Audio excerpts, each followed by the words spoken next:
Hey friends, today I thought I would walk through my April 2018 Traveler's Notebook with you. This has been the format that I have selected for my 2018 Project Life documentation. I started out with a 6x12 album, but I found that this is much more manageable for me right now. We had a baby in March, so my time is kind of limited right now in terms of what I can do with memory keeping. So I found that this is just a lot more manageable, and doing it in sort of a hybrid format has also been a lot easier on me. So this is just kind of what I'm doing and what I'm loving right now. So I thought I would go ahead and flip through.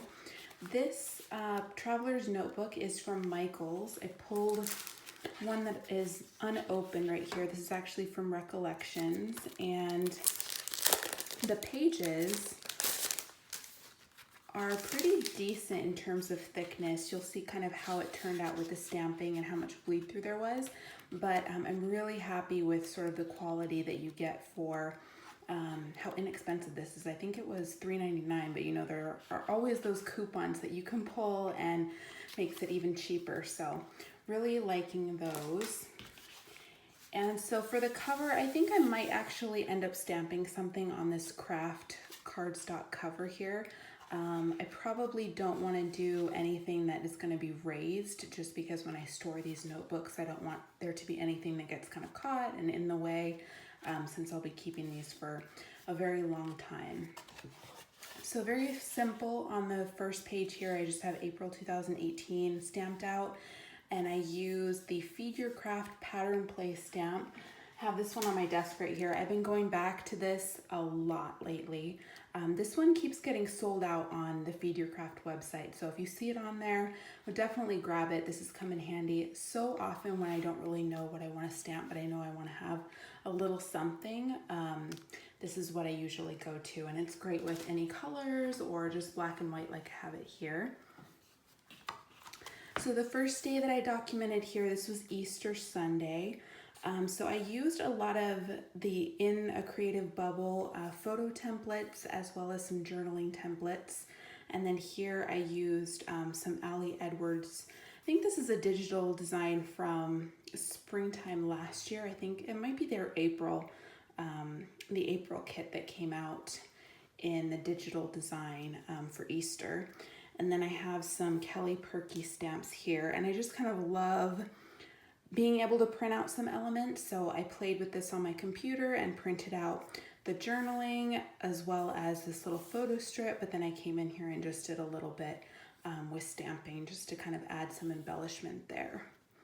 The journaling is printed on regular 8.5 by 11 paper, and then I use the Kirkland, the Costco photo paper for all of my photos.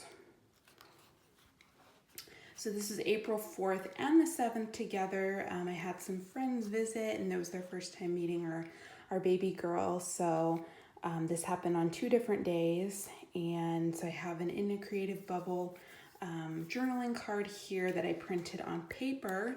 I love printing on paper when I can get away with it, because it just reduces the bulk in the notebook. And then all my photos, as I mentioned, are printed on photo paper from Costco. And then I have some little embellishments here from Felicity Jane Studio.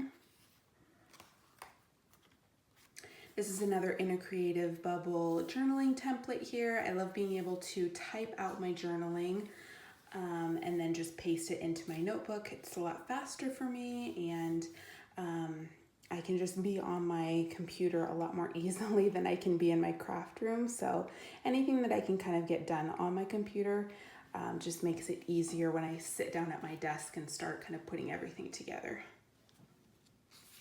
This is that pattern place stamp set again. Just kind of grouping things here. And then on this page, I did a lot of stamping. Everything here, I believe, is Kelly Purkey, except for the Let's Go. This is Christine Herron's, one of her travel stamp sets. And so I really just used 2 different colors here, just a navy blue and a gray, and just kind of went for it with the stamping. I might do a little video on kind of how I put this together, how I go about it, because it's not, I mean, it is random, but I do kind of have a way that I go about stamping it so that things are sort of evenly spaced, and so I don't run into issues of like overlapping the stamping. So I might kind of do a video on that if you are interested. And then on this side, I have another template from In a Creative Bubble. Have some movie ticket stubs down here, just talking about a date night. Here I did a full page photo, which I love. I did that again, I think on the next page here. And I just love kind of filling up one of the pages, especially if I only have one photo and it's vertical. That's really fun to just kind of do a full page photo there. These are, I believe, Kelly Purkey, from one of her planner sets. I think it's about sort of like garden and garden theme. And then on this next page, I also have another vertical photo here, and I decided to just stamp directly on top of the photo. Another Kelly Purkey stamp set here. And then this journaling template is again from In a Creative Bubble. And I just added a little bit of washi tape here just to kind of bring in some color on this side of the layout. And then here I was documenting another date night. So here I have a photo strip, and I have this washi tape just at the top so that I can flip it up and see our tickets underneath. This, I don't know how this is gonna hold up. It actually kind of comes up pretty easily. So I might need to think of a different option, but so far it's holding up. So I'm just gonna kind of leave it like that until it maybe falls out and starts bothering me. But for now it's good. And then here I have another In a Creative Bubble 3x8 template.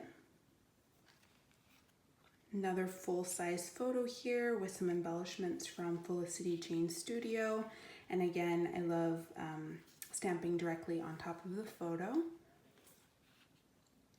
Here, this is a reading digital stamp set from In a Creative Bubble, which I really, really loved. I love anything that sort of has to do with reading, as well as these Feed Your Craft die cuts that were illustrated by Brandy Kincaid. I love those. I pull those out anytime I'm sort of documenting about reading.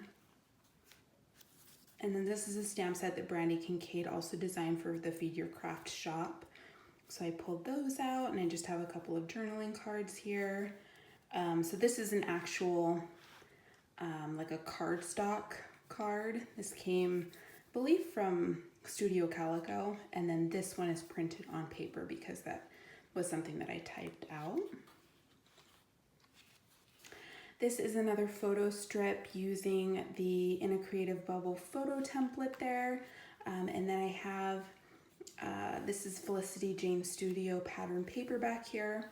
And this came from a 12 by 12 paper, so I was able to cut it down to fit inside the notebook, and then I also had some leftover so I could sort of tie in the color on the other side.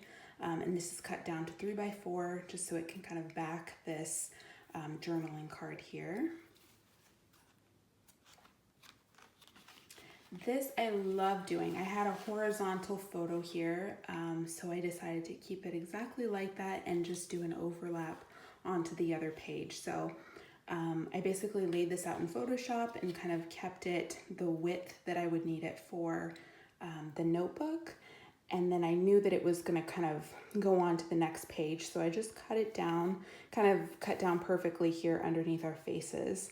And I made a cut there, and then I just basically adhered it as close as I could to the spine here. And I actually did some stamping here until I realized that the journaling was going to overlap it, but I decided it wasn't a very big deal, and I just kind of left it how it was. But I love having this currently page put together so I can go back and see kind of what our interests were, what we were listening to and watching, and what we were loving during this month. So hopefully I can do this every month. I think that would be really fun. And then I have just some journaling, some personal journaling that I wrote out And then I do have some blank pages towards the end here. So I'm not too worried about filling it up. If I do have some leftover pages at the end of the month, I think I'll just leave it so I can possibly write out some journaling if I need to. Or maybe fill them up with, I don't know, stamping or something like that. But this is it for the month of April, and hopefully I can do this again for May and show you how that notebook comes together. I'm actually documenting my week in the life in that notebook as well, so it's a bit different.